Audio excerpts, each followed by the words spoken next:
Polish-Nigerian heavyweight Izuagbe Ugonoh has signed with Al Haymon.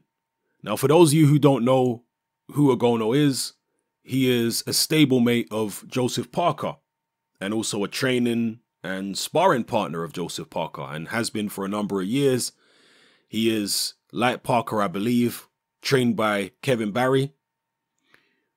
But now he believes that he needs to take his career to the next level. He needs to start making a title run.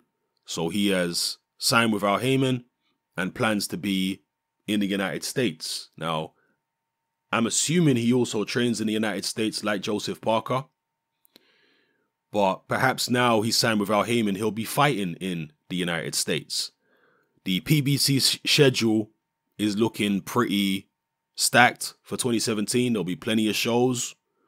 They certainly had to make some adjustments to the business model, which is why there wasn't that many shows, particularly in the second half of 2016. But 2017, hopefully they've got their act together and they've made the necessary adjustments, and that'll allow Ugonoh to get out on several shows and hopefully be involved in some decent fights.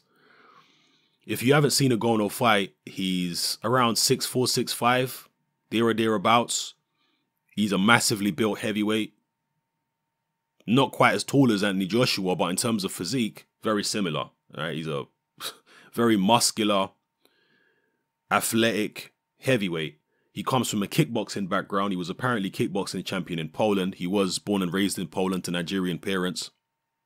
He was some type of kickboxing champion. Then he switched to Queensberry Rules boxing in 2010. So he's been boxing a relatively short amount of time, but he does come from a combat sports background. I mean, you look at Jarrell Miller, his story is similar. Jarrell Miller also comes from a kickboxing background, although he was doing boxing and kickboxing simultaneously pretty much since he was a teenager, whereas Ugonoh, as far as I'm aware, was doing kickboxing exclusively up until 2010 when he switched over to boxing.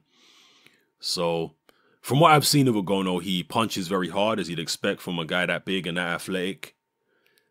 But he's never faced anybody with a pulse so far. Let's just be real. So I'm interested to see how he does against somebody that actually has any type of ability at all, because his opposition has been absolutely terrible.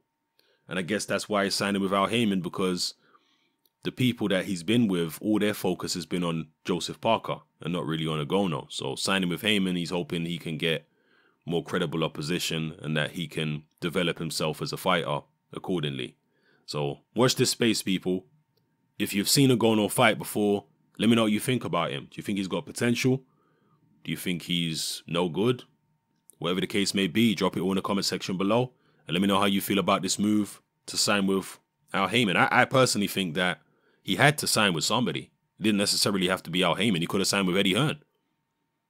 To me, that's a perfectly legitimate move as well for Ugonoh, because he's not American at the end of the day. He's Polish. He's half the time in New Zealand or wherever he is, or in Vegas. So he had to sign with somebody foreign. He couldn't stay in New Zealand if he really wanted to be somebody's priority. He was never going to be somebody's priority in the current situation that he's in, because they don't have that much resources boxing in New Zealand. So what resources there are going to go into Joseph Parker in terms of the promotional team and whatnot. So he was going to have to go elsewhere, foreign, and find somebody that could give him their time and attention and build him as a fighter. So whether he signed with Eddie Hearn, Sauerlands, whoever, he needed to sign with somebody foreign. So just as well as Al Haymon as anybody else, as far as I'm concerned. But let me know how you feel in the comment section, people. It's your boy Haymon, I'm out.